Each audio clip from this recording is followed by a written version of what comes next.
Hello everyone.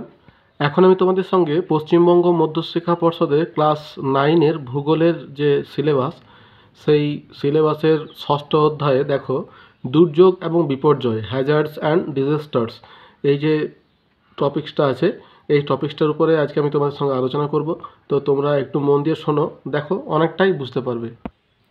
তো দেখো, দুর্যোগ ও বিপর্যয় সম্পর্কে আলোচনা করতে গেলে যে প্রশ্নগুলো মোটামুটি আমাদের করতে হবে, সেগুলো আমি পরপর লিখে রেখেছি এবং এইগুলো আমি তোমাদের পরপর ধরে ধরে আলোচনা করব।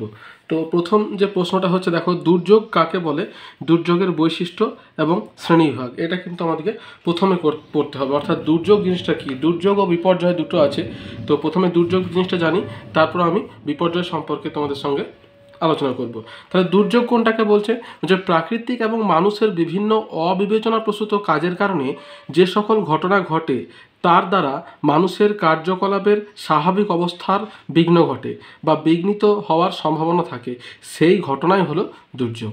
তাহলে প্রাকৃতিক এবং অপ্রাকৃতিক কারণে যখন তোমার স্বাভাবিক অবস্থার বিঘ্ন ঘটে বা বিঘ্নিত হওয়ার সম্ভাবনা থাকে, তখন সেই ঘটনাটিকে বলছে তোমার দুর্যোগ। দুর্যোগ কখনো নিয়ম করে বা ছন্দময় ব্যবধানে আসে না, হঠাৎ ঘটে বা নাও আসতে পারে। এর বৈশিষ্ট্যগুলি কী কী দেখো, প্রথম যেটা বলছে সেটা হলো যে এটি পরিবেশের স্বাভাবিক অবস্থা থেকে বিচ্যুত ঘটনা। দুই হচ্ছে দুর্যোগ ঘটে স্বল্প স্থান জুড়ে এবং ক্ষয়ক্ষতির মাত্রা কম, এটি ক্ষুদ্র স্কেলে ঘটে। 3 নাম্বার, প্রকৃতি ও মানুষ উভয়ের কাজের মাধ্যমেই দুর্যোগ ঘটে। 4 হচ্ছে দুর্যোগ পরিবেশের অবনমন হয়। আর 5 হচ্ছে দুর্যোগ বিপর্যয়ে পরিণত হতে পারে, আবার নাও হতে পারে। তাহলে দুর্যোগ হচ্ছে তোমার বিপর্যয়ের আগের অবস্থা বা দুর্যোগের পরবর্তী অবস্থা হচ্ছে বিপর্যয়।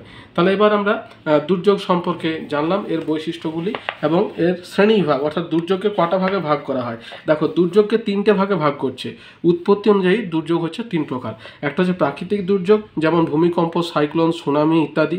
মানুষের দ্বারা সৃষ্ট দুর্যোগ, যেমন জলদূষণ, বায়ু দূষণ, যুদ্ধ বিগ্রহ ইত্যাদি। আর সামাজিক ও প্রাকৃতিক দুর্যোগ, যেমন অরণ্য ধ্বংসের কারণে ভূমিক্ষয়, ভূমিধস, খরা। অর্থাৎ এই দুটো কিন্তু প্রাকৃতিক এবং অপ্রাকৃতিক ভাগে ভাগ করা যায় না, এটা দুটোরই মিলিত রূপ। ঠিক আছে, তাহলে এই 3 রকমের দুর্যোগ দেখা যায়, প্রাকৃতিক, অপ্রাকৃতিক এবং সামাজিক সামাজিক তাহলে দেখো, এই শ্রেণী বিভাগটা তাহলে আমাদের হয়ে গেল। এরপরে আমাদের যেটা জানতে হবে যে বিপর্যয় কাকে বলে।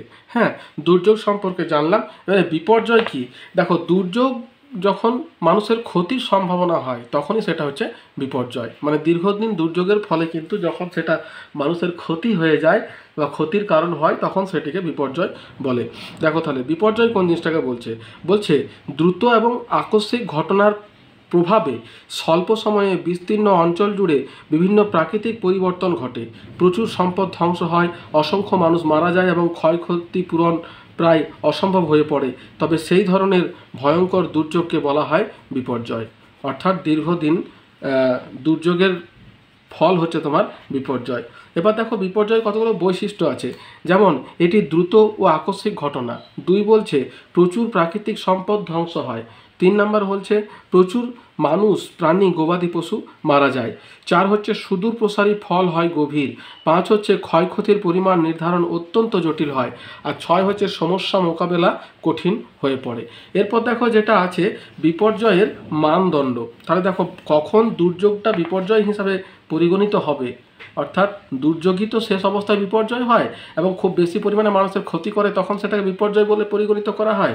তাহলে বিপর্যয়ের মানদণ্ডটা কি হবে, মানে কতটা দুর্যোগ হলে সেটাকে আমরা বিপর্যয় বলে ধরবো, সেইটা দেখো।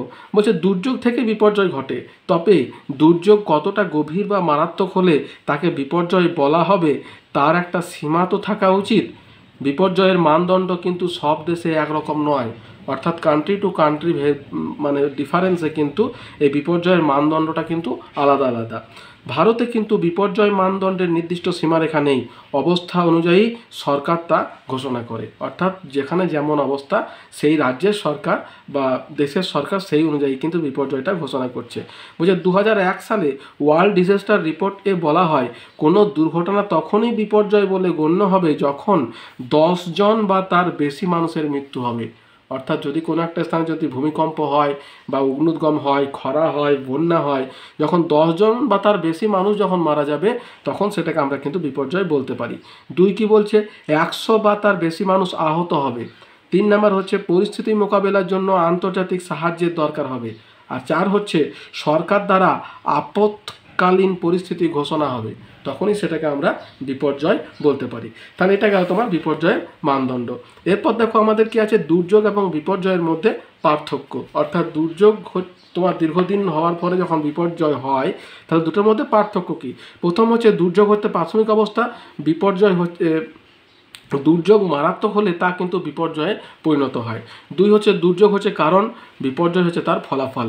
সকল দুর্যোগ বিপর্যয় সৃষ্টি করে না, দুর্যোগ ভয়াবহ হলে বিপর্যয়ের সৃষ্টি হয়। ক্ষুদ্র স্কেলে ঘটে দুর্যোগ, ক্ষতির পরিমাণ কম, আর বিপর্যয় বৃহৎ স্কেলে ঘটে, ক্ষয়ক্ষতি ব্যাপক, প্রচুর জীবনহানি ঘটে। দুর্যোগ বারবার ঘটে, বিপর্যয় ঘন ঘন কিন্তু ঘটে না। দুর্যোগ আকস্মিক এবং ধীর উভয়ভাবেই ঘটে, বিপর্যয় ঘটে কিন্তু হঠাৎ। দুর্যোগ মোকাবেলায় সচরাচর আন্তর্জাতিক সাহায্যের দরকার হয় না, কিন্তু বিপর্যয় মোকাবেলায় আন্তর্জাতিক সাহায্যের দরকার হয়ে পড়ে। তাহলে এটাই হচ্ছে তোমার দুর্যোগ এবং বিপর্যয়ের মধ্যে পার্থক্য। নেক্সট আমাদের যেটা করতে হবে, দুর্যোগ এবং বিপর্যয়ের শ্রেণীবিভাগ। তাহলে দেখো দুর্যোগ আর বিপর্যয় দুটো জিনিস কিন্তু কি বলতো, একটা কারণ আর একটা ফলাফল।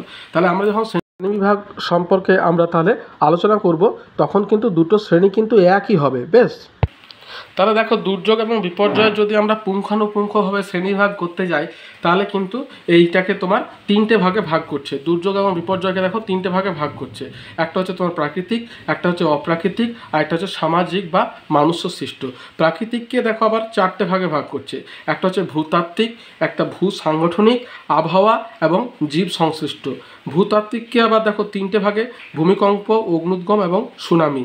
ভূসাংস্থানিককে বলছে নদী তীর ও উপকূলের ক্ষয়, ভূমিধস এবং হিমানি সম্প্রপাত। আর আবহাওয়াটাকে কোনটাকে কত ভাগে ভাগ করছে? 4টে ভাগে, বন্যা, খরা, ঘূর্ণিঝড় ও তুষারঝড়, শিলাবৃষ্টি, তাপ এবং শৈত্যপ্রবাহ। আর জীব সংশ্লিষ্ট যেটা, সেটাকে বলছে উদ্ভিদ বা প্রাণীর বিভিন্ন রোগ এবং জীব বৈচিত্র্য হানি। তাহলে এটা গেল তোমার প্রাকৃতিকের মধ্যে। এবার অপ্রাকৃতিক যেটা আছে, সেটাকে আবার দেখো 4টে ভাগে ভাগ করছে। একটা হচ্ছে তোমার বর্ষাকালে বাঁধের ছাড়া জলে বন্যার প্রাবল্য, জলাশয় ও জলাভূমি সংকোচন, পার্বত্য ঢালে বৃক্ষ ছেদন জনিত ভূমিধস ও ভূমিক্ষয় এবং ভূমিকম্প প্রবণ অঞ্চলে বাঁধ ও অট্টালিকা নির্মাণ। তাহলে এই 4টে ভাগে তোমার অপ্রাকৃতিককে ভাগ করছে। আর সামাজিক কোনটাকে বলছে? সামাজিক বা মানুষ সৃষ্ট এগুলোকে দেখো, যেমন যুদ্ধ, দাঙ্গা, অপরাধমূলক কাজ মানে চুরি, ডাকাতি, এইগুলো, শিল্প দুর্ঘটনা, সংক্রমণ রোগ এবং মহামারী, বায়ু, জল, মাটি এবং শব্দ দূষণ, এবং সবশেষে হচ্ছে তোমার দারিদ্র। তাহলে এই কতগুলো হবে কিন্তু দুর্যোগ এবং বিপর্যয়কে ভাগ করা হয়। এবার তোমরা যদি সহজভাবে যদি শ্রেণীভাগটা করতে যাও, তাহলে দেখো এটা তোমরা করতে পারো। সেটা হচ্ছে তোমার একটা হচ্ছে প্রাকৃতিক দুর্যোগ, একটা হচ্ছে মানুষ সৃষ্ট দুর্যোগ। ঠিক আছে, যদিও এটা পরীক্ষার সময় কিন্তু খুব একটা আসে না, দুর্যোগ বিপর্যয়ের শ্রেণীবিভাগ কিন্তু আসে না। তো তোমাদের এটা বোঝার জন্য কিন্তু দরকার। তাহলে দেখো তোমরা যদি পুঙ্খানুপুঙ্খভাবে মানে বিশ্লেষণ করতে যাও, তাহলে আগেরটা করতে পারো। আর যদি তোমরা সহজভাবে করতে যাও, তাহলে দেখো একটা প্রাকৃতিক এবং অপ্রাকৃতিকে দুটো ভাগে এটাকে ভাগ করতে হবে। প্রাকৃতিকের মধ্যে পড়ছে তোমার ভূমিকম্প, সুনামি, অগ্নুদ্গম, ভূমিধস, সাইক্লোন, টর্নেডো, শিলাবৃষ্টি, তুষারঝড়, মেঘভাঙা বৃষ্টি, বজ্রঝঞ্ঝা, বন্যা, খরা, তাপপ্রবাহ, শৈত্যপ্রবাহ, দাবানল প্রভৃতি। আর মানুষ সৃষ্টের মধ্যে পড়ছে তোমার মানুষ সৃষ্ট দুর্যোগ বিপর্যয় হচ্ছে তো ভূমিধস, ভূমিকম্প, মৃত্তিকা ক্ষয়, বিষাক্ত গ্যাস নির্গমন, পারমাণবিক বোমা বিস্ফোরণ, অগ্নিকাণ্ড প্রভৃতি। তাহলে এতগুলো হচ্ছে তোমার। দেখো এইখানে ভূমিধসটা কিন্তু প্রাকৃতিকও হয়, আবার মানুষ সৃষ্ট কারণেও হয়। যেমন তোমার খনি অঞ্চলে যে ভূমিধসটা হয়, সেটা কিন্তু তোমার মানুষ সৃষ্ট কারণে। আবার পার্বত্য অঞ্চলে যে ভূমিধসটা হয়, সেটা কিন্তু হয় তোমার প্রাকৃতিক কারণে। তাহলে দুটো জিনিসই, ভূমিকম্পও তাই, ভূমিকম্প তোমার প্রাকৃতিক কারণেও হয়, আবার মানুষ সৃষ্ট কারণেও হয়। যেমন প্রাকৃতিক কারণ কোনটা হচ্ছে, যেমন ধরো যেখানে তোমার ওই যে হঠাৎ করে যেমন প্লেট টেকটনিকের ফলে যখন ভূমিকম্পটা হয়ে থাকে, যেটাতে ক্ষয়ক্ষতি বেশি হয়। আর মানুষের সৃষ্ট কারণে ভূমিকম্প, যেমন ধরো কোনো একটা এলাকার উপর দিয়ে ট্রেন চলে গেল, তার ফলে মাটি কাঁপছে, বা একটা ভারী লরি চলে গেল, তার জন্য মাটি কাঁপছে। এগুলো হচ্ছে তোমার মানুষ সৃষ্ট কারণে ভূমিকম্প। তাহলে যাই হোক, এটা প্রাকৃতিক এবং অপ্রাকৃতিক দুটো ভাগেই তোমার ভাগ করা হয়। এরপরে তাহলে আমাদের যেটা জানতে হবে, বিশেষ কয়েকটি দুর্যোগ এবং বিপর্যয়ের বিবরণ। অর্থাৎ আমরা শ্রেণীবিভাগে যে তোমার বিপর্যয়গুলো সম্পর্কে জানলাম, এতগুলো দুর্যোগ এবং বিপর্যয় সম্পর্কে কিন্তু আমাদের প্রত্যেকটা কিন্তু মানে সিলেবাসের মধ্যে নেই। তাহলে যেগুলো আছে সেইগুলো সম্পর্কে মোটামুটি আমরা কয়েকটা আমরা জানবো। তাহলে প্রথমেই দেখো যেটা আছে, বলছে মেঘ ভাঙা বৃষ্টি এবং হড়পা বান কি। তাহলে মেঘ ভাঙা বৃষ্টি এবং হড়পা বান। দেখো মেঘ ভাঙা বৃষ্টি এই কথাটা কিন্তু আমরা শুনে থাকি প্রায়ই, পার্বত্য অঞ্চলে বা মরু অঞ্চলে হঠাৎ করে মেঘ ভাঙা বৃষ্টিতে কিন্তু বন্যার বন্যার পরিস্থিতি সৃষ্টি হয়। তাহলে মেঘ ভাঙা বৃষ্টি এবং হড়পা বান দুটো জিনিস কিন্তু একে অপরের সঙ্গে সম্পর্কযুক্ত, কারণ মেঘ ভাঙা বৃষ্টির ফলেই কিন্তু তোমার হড়পা বানটার সৃষ্টি হয়। তাহলে মেঘ ভাঙা বৃষ্টি বা ক্লাউড বাস্ট কোনটাকে বলছে? বলছে ভূপৃষ্ঠের 15 থেকে 20 কিলোমিটার উচ্চতায় জল ভরা অতি গভীর কিউমুলো নিম্বাস মেঘ ভেঙে খুব অল্প সময়ের মধ্যে ছোট একটি এলাকায়, বিশেষত পর্বতের একটি ঢালে বড় বড় ফোঁটায় প্রবল বৃষ্টিপাত হয়। এই সময়ে অত্যধিক বৃষ্টিপাতের সঙ্গে তীব্র হাওয়া ও ঘন ঘন বজ্রপাত হয়। উদাহরণ হচ্ছে 2013 সালে উত্তরাখণ্ড রাজ্যের কেদারনাথে বিপর্যয় ছিল মেঘ ভাঙা বৃষ্টির অন্যতম কারণ। এই রকম প্রবল বৃষ্টির ফলেই পার্বত্য অঞ্চলে অনেক সময় হড়পা বানের সৃষ্টি হয়। তাহলে এবার হড়পা বানটা কি? বলছে মেঘ ভাঙা বৃষ্টির অগাধ জলরাশি সংকীর্ণ নদী খাত দিয়ে বেরিয়ে যেতে না পেরে পার্বত্য অঞ্চলে এবং মালভূমির অনিত্যবহ নদীতে অল্প সময়ের মধ্যে আচমকা বন্যা দেখা দিলে তাতেই হড়পা বান বলে। ইদানিং কুমায়ুন এবং গাড়োয়াল হিমালয় এবং হিমাচল প্রদেশে মেঘ ভাঙা বৃষ্টি এবং হড়পা বানের ঘটনা প্রায়ই ঘটছে। আচমকা ঘটায় এই প্রাকৃতিক ঘটনা দুর্যোগ থেকে বিপর্যয়ের রূপ নিচ্ছে। উদাহরণ কি? হড়পা বানের কারণেই 2013 সালে উত্তরাখণ্ড রাজ্যের কেদারনাথে বিপর্যয় চরম আকার নেয়। তাহলে এটা হচ্ছে তোমার মেঘ ভাঙা বৃষ্টি এবং হড়পা বান। তাহলে এই দুটো জিনিস আমরা বুঝতে পারলাম। এরপর দেখো কি আছে? বন্যা। আচ্ছা, আমি তোমাদের বলে রাখি, দুর্যোগ এবং বিপর্যয় বোঝার আগে দেখো প্রশ্ন কিন্তু বইয়ে অনেকগুলো দেওয়া আছে, তবে আমি তোমাদের বলে রাখি এই কতগুলো দুর্যোগ বা বিপর্যয় কাকে বলে এবং সৃষ্টির কারণ, এই দুটো যদি তোমরা জেনে রাখো তাহলেই কিন্তু এইগুলো কিন্তু অন্যরকমভাবে যদি প্রশ্নগুলো আসে তাহলে তার কিন্তু উত্তর তোমরা দিতে পারবে। হ্যাঁ, আর যদি ধরো পশ্চিমবঙ্গের কোন কোন জায়গায় এই দুর্যোগ বা দেখা যায়, তাহলে সেটা যদি তোমরা একটু জেনে রাখো তাহলে কিন্তু সমস্ত প্রশ্নের উত্তর কিন্তু তোমরা দিতে পারবে। তাহলে আমি দেখো প্রত্যেকটা দুর্যোগ এবং বিপর্যয়ের শুধু সৃষ্টির কারণগুলি সম্পর্কে আমি তোমাদের সঙ্গে আলোচনা করব। এই সৃষ্টির কারণগুলি তোমরা একটু বুঝে রাখো, তাহলে আমার যতটা ধারণা যে তোমরা এই দুর্যোগ বিপর্যয়ের উপরে, অর্থাৎ যেমন ঘূর্ণিঝড়, বন্যা, তুষারঝড়, হিমানি সম্প্রপাত, এই যে দুর্যোগ বিপর্যয়গুলো আছে এর উপরে যেরকম প্রশ্ন আসুক তোমরা আশা করি তোমরা লিখতে পারবে। অর্থাৎ কারণগুলো যদি তোমরা ঠিকঠাক জেনে রাখো তাহলে বাকি প্রশ্নের উত্তরগুলো একটু তোমরা মাথা খাটালেই কিন্তু লিখতে পারবে। আমি সহজ করে জিনিসটা বোঝার জন্য তোমাদের সঙ্গে আর কি বলছি। যেমন ধরো যদি বলে বন্যার প্রভাব, তাহলে বন্যার প্রভাব বলতে তোমরা কারণটাকে যদি একটু ঘুরিয়ে লেখার চেষ্টা করো তাহলেই কিন্তু হবে। বা নিয়ন্ত্রণের কারণ কি, হ্যাঁ, কীভাবে হয়ে থাকে, তাহলে এই কারণগুলি তোমরা ঠিকভাবে করো তাহলে কিন্তু তোমরা লিখতে পারবে। তাহলে প্রথমে আমরা বন্যা কি এবং বন্যা সৃষ্টির কারণগুলি সম্পর্কে তোমাদের সঙ্গে আলোচনা করব। তাহলে দেখো, বন্যা জিনিসটা নিশ্চয়ই আমরা শুনেছি, অর্থাৎ হঠাৎ করে যদি নদী খাতে বর্ষাকালে যখন অত্যধিক জল আসে তখন কিন্তু কি হয়, দুকুল প্লাবিত করে কিন্তু জনবসতিতে প্রবেশ করে এবং মানুষের জীবনহানি ঘটে, সেটাকে বলছে বন্যা। দেখো, ভারতীয় আবহাওয়া দপ্তর অনুযায়ী কোনো স্থানে স্বাভাবিক গড় বার্ষিক বৃষ্টিপাতের তুলনায় 125% বেশি বৃষ্টিপাত হলে তাকে বন্যা বলে। অর্থাৎ স্বাভাবিক যে বৃষ্টিপাত সেটা তার থেকে যদি 125 মানে ডবলেরও বেশি শতাংশ এর বেশি বৃষ্টিপাত হলে তাকে বন্যা বলা হয়। বন্যা অর্থ জল জমা নয়, অতিবর্ষণ বা অন্য কারণে নদীর জলস্তর বিপদসীমা ছাড়িয়ে বিস্তীর্ণ অঞ্চলকে জলমগ্ন করলে তাকে বন্যা বলে। বন্যার সুদূরপ্রসারী ফলই হলো বিপর্যয়ের কারণ। ঠিক আছে, তাই সুদূরপ্রসারী যে ফলটা বন্যার, অর্থাৎ যে সমস্ত খারাপ দিকগুলো দেখা যায় সেটা হচ্ছে বিপর্যয়ের কারণ। এবারে বন্যা সৃষ্টির কারণগুলি কি কি? দেখো, প্রথম যেটা আছে এটাকে দুটো ভাগে ভাগ করছে, একটা হচ্ছে প্রাকৃতিক এবং অপ্রাকৃতিক। ঠিক আছে, বন্যা সৃষ্টির পিছনে প্রাকৃতিক এবং মানব সৃষ্ট দুটি কারণ রয়েছে। এর প্রাকৃতিকের মধ্যে কি আছে? দীর্ঘস্থায়ী প্রবল বৃষ্টি, অর্থাৎ অনেক সময় ধরে যদি বৃষ্টি হয় তখন বন্যার সৃষ্টি হয়। বলছে অধিক সময় ধরে প্রবল বৃষ্টি হলে দীর্ঘ খাল বিলগুলির ধারণ ক্ষমতার তুলনায় জল অনেক বেড়ে যায়, ফলে বন্যার সৃষ্টি হয়। উদাহরণ হচ্ছে অধিক বৃষ্টিপাতের কারণে 1978 সালে দামোদর নদের বন্যায় ব্যাপক ক্ষয়ক্ষতি হয়েছিল। এরপর কি আছে? হিমবাহের গলন।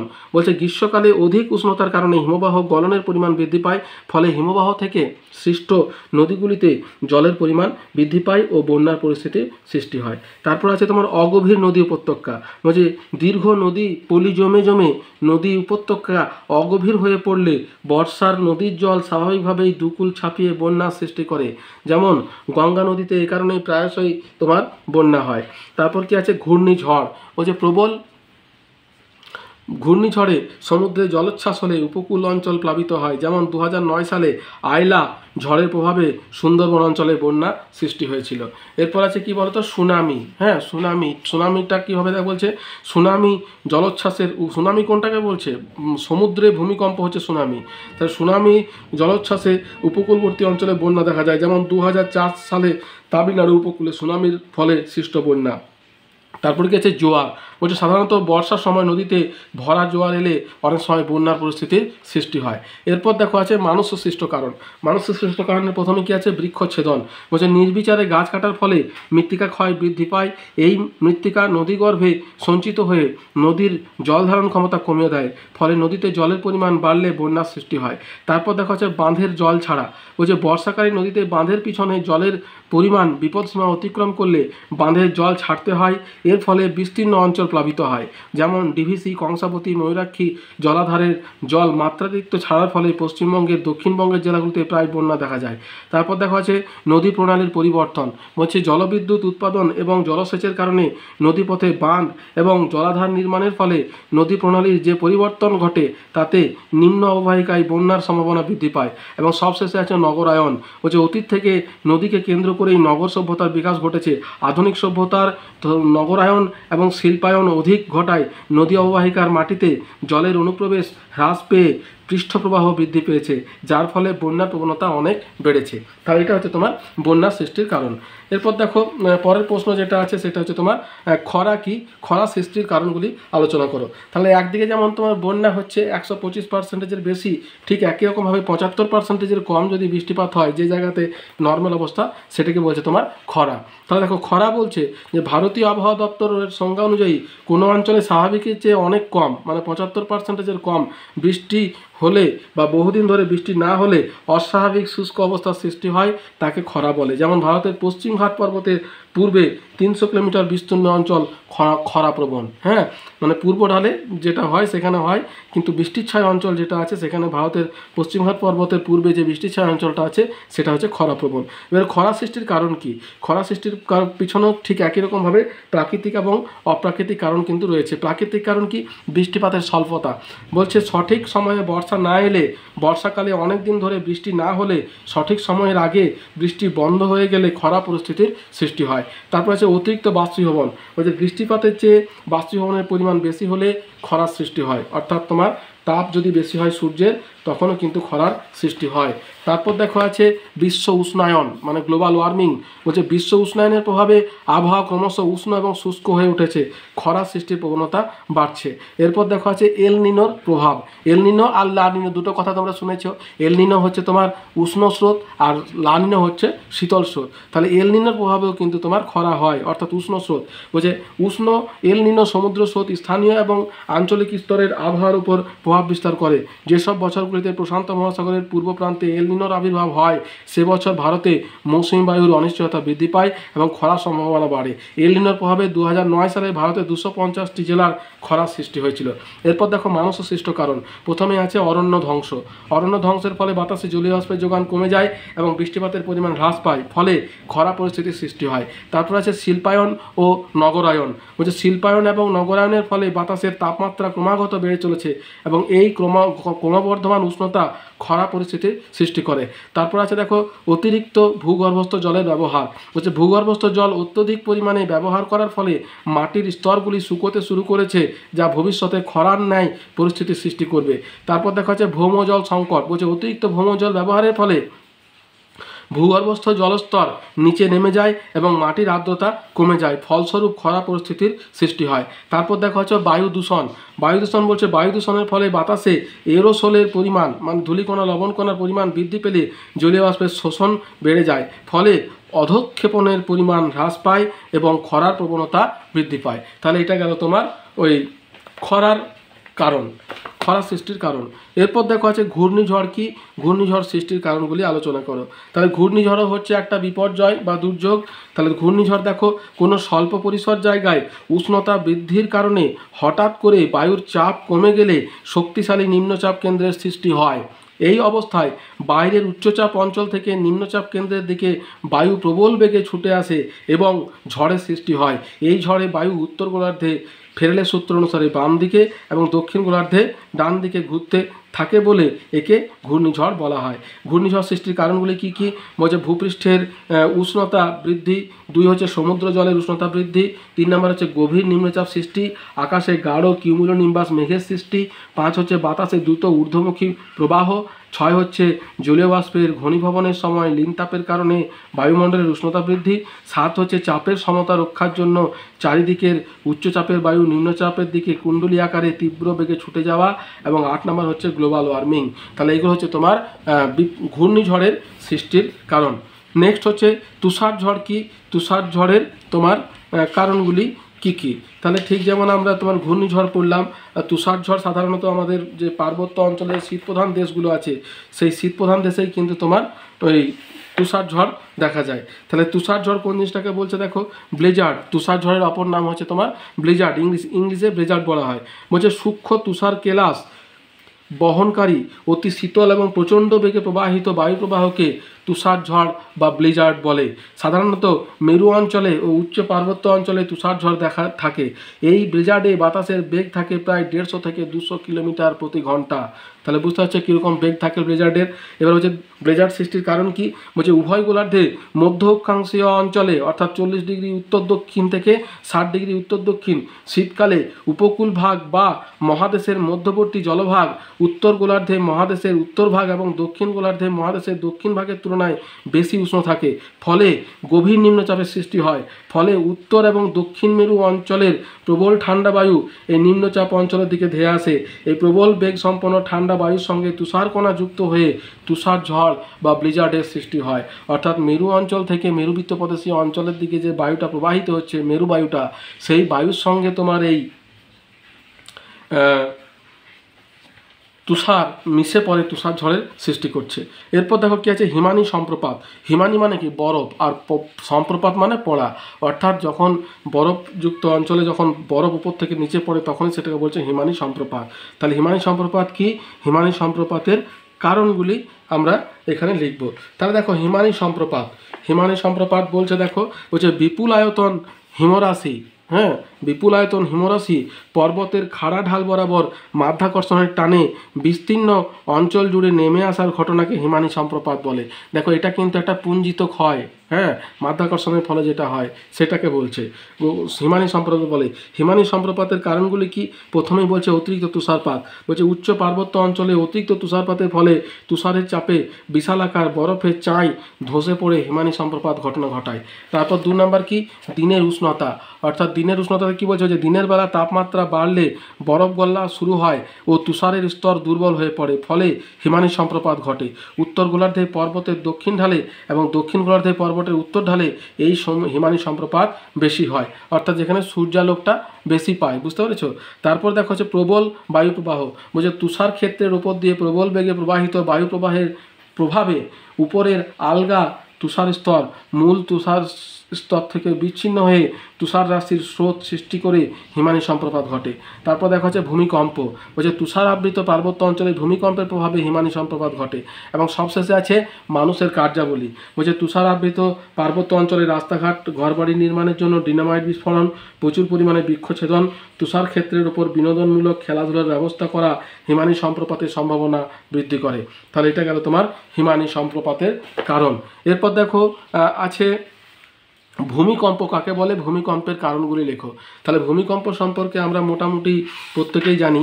ভূমিকম্প বলতে প্রাকৃতিক আর অপ্রাকৃতিক দুটো ভাগে হয়, কিন্তু আমাদের যে ক্ষয়ক্ষতিটা হয় সেটা কিন্তু তোমার প্রাকৃতিক ভূমিকম্পের জন্যই কিন্তু বেশিরভাগটাই হয়ে থাকে। তাহলে ভূমিকম্প, ভূমি প্লাস কম্প অর্থাৎ মাটি কেঁপে ওঠাটাই হচ্ছে ভূমিকম্প। দেখো কোনো প্রাকৃতিক বা কৃত্রিম কারণে সংঘটিত ভূ আলোড়ন তরঙ্গ সৃষ্টির মাধ্যমে ভূপৃষ্ঠকে যখন ক্ষণিকের জন্য কম্পিত করে তাকেই বলছে ভূমিকম্প। ভূমিকম্প সৃষ্টির কারণগুলি কি কি? প্রাকৃতিক কারণ হচ্ছে তোমার ভূত্বকীয় পাতের সঞ্চালন অর্থাৎ প্লেট মুভমেন্ট, হ্যাঁ, পৃথিবীর ভূত্বক যে বড় 7টি ছোট 20টি পাত নিয়ে গঠিত সেগুলির বিভিন্ন দিকে সঞ্চালনই ভূমিকম্পের প্রধান কারণ। পৃথিবীর ভূমিকম্প প্রবণ অঞ্চলগুলি পাত সীমান্তে অবস্থিত। এরপর দেখো 2 নম্বর আছে কি? নবীন ভঙ্গিল পর্বতের উত্থান।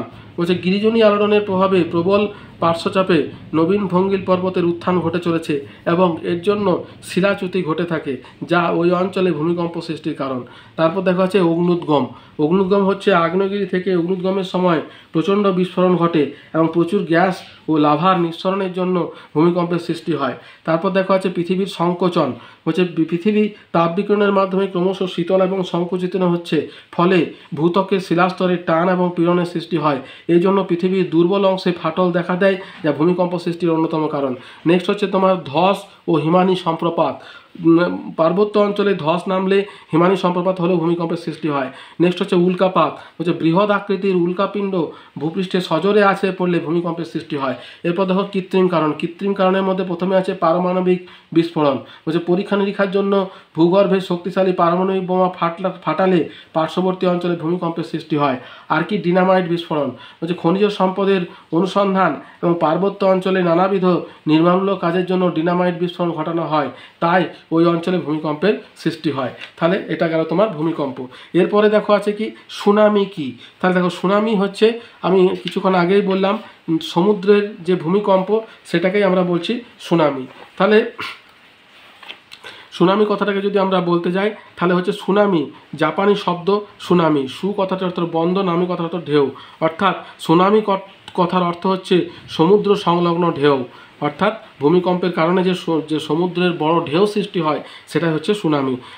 সাধারণত প্রবল ভূমিকম্পের ফলে সমুদ্র উপকূল বা বন্দর সংলগ্ন অঞ্চলে যে প্রবল জলোচ্ছ্বাস সৃষ্টি হয় তাকে তোমার সুনামি বলছে। এবার সুনামি সৃষ্টির কারণগুলি কি কি? এক নম্বর হচ্ছে তোমার সমুদ্র তলদেশে ভূমিকম্প।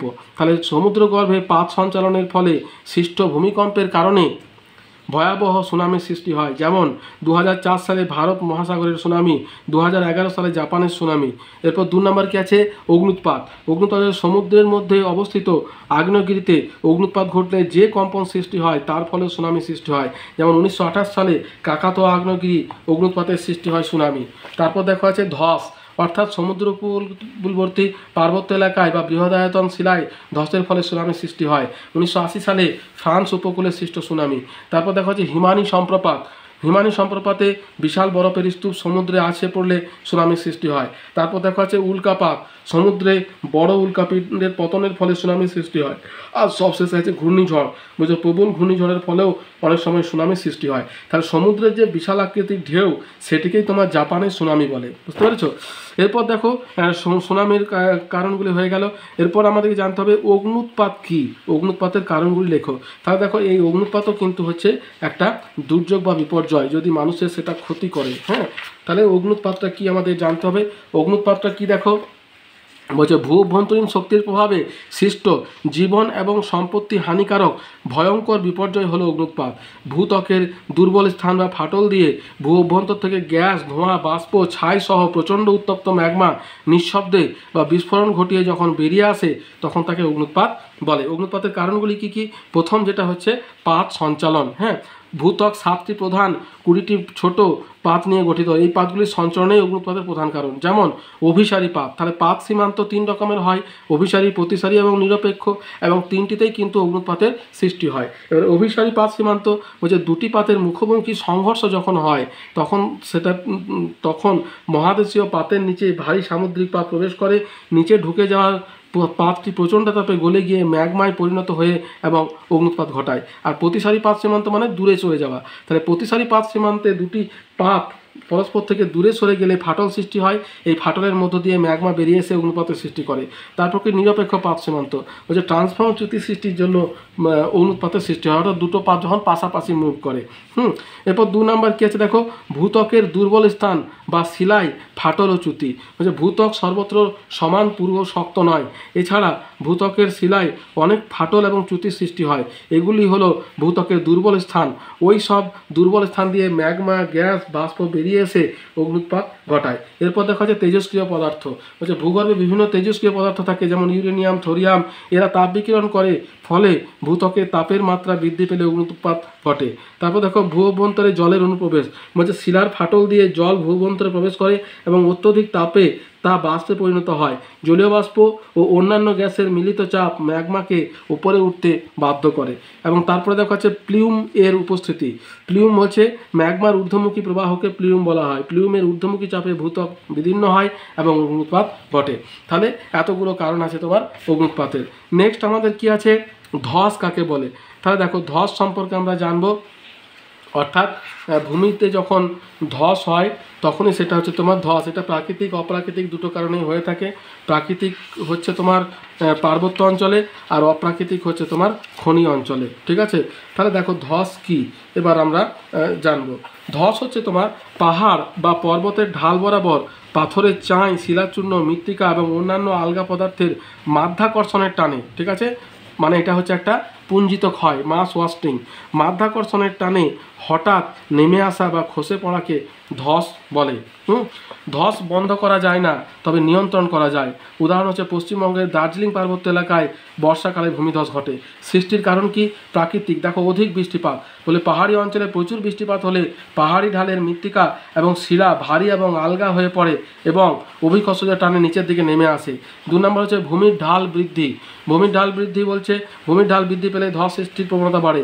তারপর শিলা দুর্বল হয়ে পড়লে পাহাড়ি অঞ্চলে বহুদিন ধরে সূর্যের তাপ, বৃষ্টিপাত, গাছের শিকড়ের চাপ, বায়ু প্রবাহ প্রভৃতির প্রভাবে শিলা ফেটে দুর্বল হয়ে পড়ে।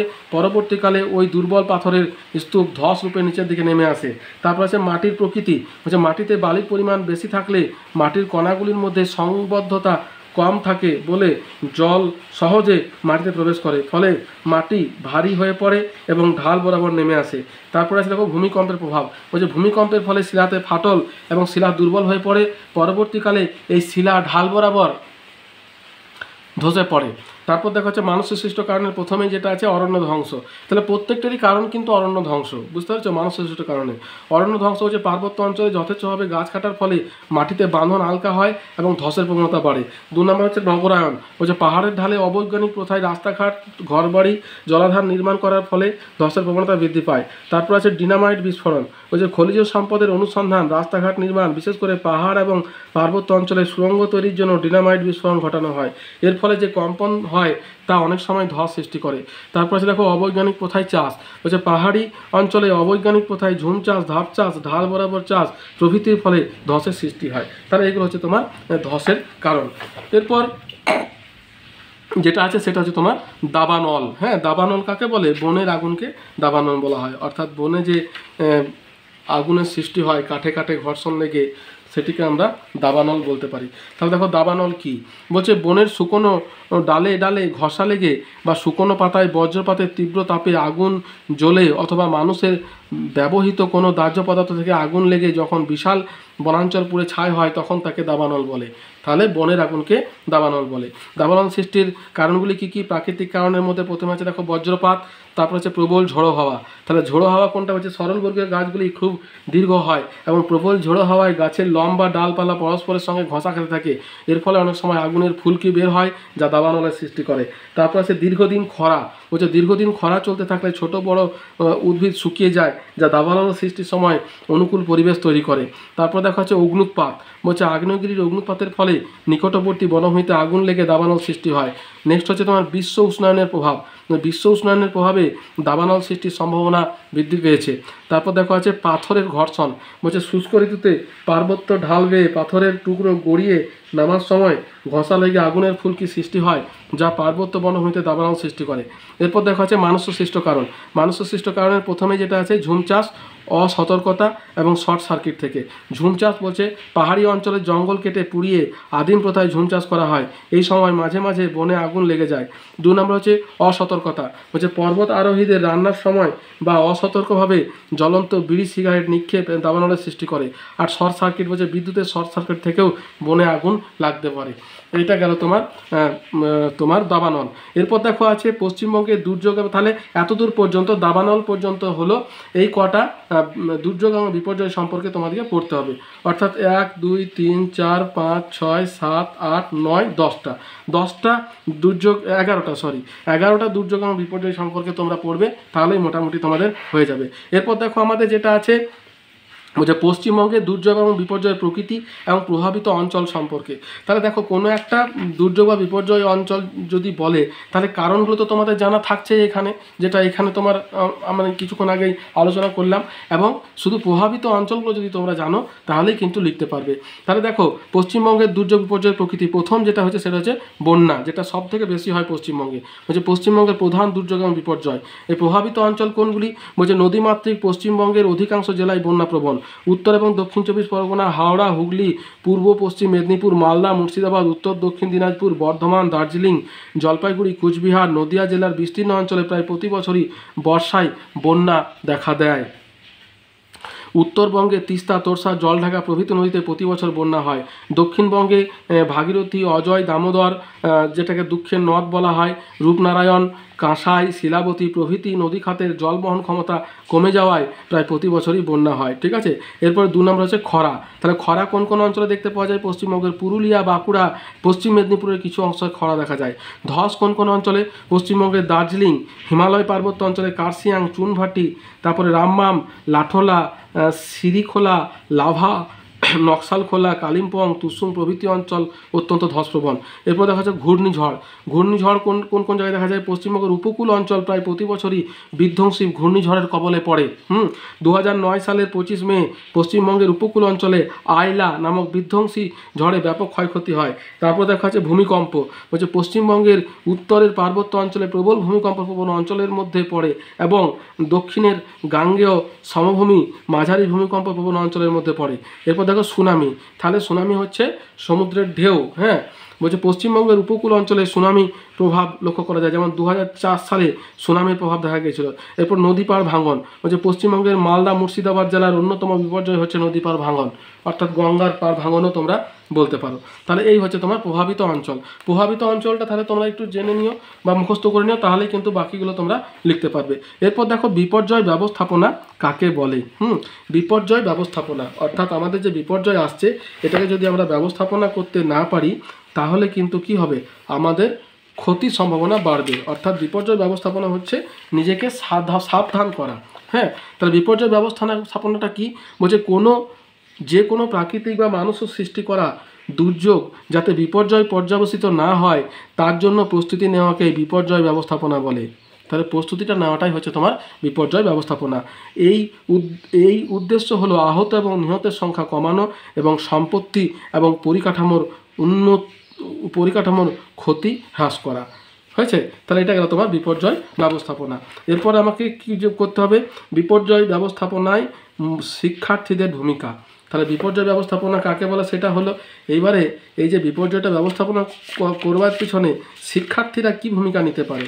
তাহলে দেখো শিক্ষার্থীরা যদি সচেতন হয় তাহলে তারা কিন্তু সমাজকেও সচেতন করতে পারবে, যার জন্য শিক্ষার্থীদের ভূমিকাটা কিন্তু আমাদেরকে জানতে হবে। তাহলে দেখো প্রথমেই কি করতে হবে? ভূমিকম্পের সময় অর্থাৎ প্রত্যেকটা বিপর্যয় সম্পর্কে মোটামুটি শিক্ষার্থীদের কিন্তু নলেজ রাখতে হবে বা জেনে থাকতে হবে। তাহলে প্রথমে যদি ভূমিকম্প হয় তাহলে কি করতে হবে? বলছে ভূমিকম্পের সময় গৃহীত ভূমিকা। তাহলে ভূমিকম্পের সময় ঘর ছেড়ে ফাঁকা মাঠে বেরিয়ে আসা নিরাপদ। বেরিয়ে আসতে না পারলে ছাত্রছাত্রীরা ঘরের মধ্যে টেবিল বা বেঞ্চের নিচে আশ্রয় নেবে। 2 নম্বর কি? বন্যার সময় শিক্ষার্থীদের ভূমিকা। বলছে বন্যা পশ্চিমবঙ্গের নিত্যসঙ্গী, সেই কারণে বন্যাজনিত বিপর্যয় মোকাবেলায় শিক্ষার্থীদের অংশ গুরুত্বপূর্ণ। বলছে বন্যার সময় বিশুদ্ধ পানীয় জলের অভাবে নানা রোগ হয়, তাই শিক্ষার্থীরা হ্যালোজেন বড়ি বা ব্লিচিং পাউডারের সাহায্যে বিশুদ্ধ পানীয় জল প্রস্তুত করার শিক্ষা লাভ করলে বন্যা বিপর্যয় মানুষের উপকার করতে পারবে। তারপরে দেখো বজ্রপাতের সময় শিক্ষার্থীর ভূমিকা। বলছে বজ্রপাতের সময় ফাঁকা মাঠে বা গাছের তলায় আশ্রয় নেওয়া উচিত নয় এবং ঘরের মধ্যে থাকা যে নিরাপদ এই বিষয়ে সকলকে সচেতন করবে। তারপর দেখো বৃক্ষরোপণ। বলছে বিপর্যয় মোকাবেলায় অন্যতম অঙ্গ হচ্ছে বৃক্ষরোপণ। এই কর্মসূচির রূপায়ণে ছাত্রছাত্রীদের ভূমিকা অপরিসীম। তারপর দেখো প্রাথমিক চিকিৎসার জ্ঞান অর্জন। বলছে বিপর্যস্ত এলাকায় ছাত্রছাত্রীদের প্রাথমিক চিকিৎসায় জ্ঞান থাকলে ডাক্তার বা স্বেচ্ছাসেবকদের আসার পূর্বে নিজেরা নিজেদের এবং অন্যান্যদের চিকিৎসা করতে পারবে। সর্বোপরি বাড়িতে পরিবারের সদস্যদের ছাত্রছাত্রীরা বিপর্যয় ব্যবস্থাপনা সম্পর্কে সহজে বোঝাতে পারবে এবং নিজের কাজের মধ্য দিয়ে অন্য সকলকে উৎসাহিত করতে পারবে।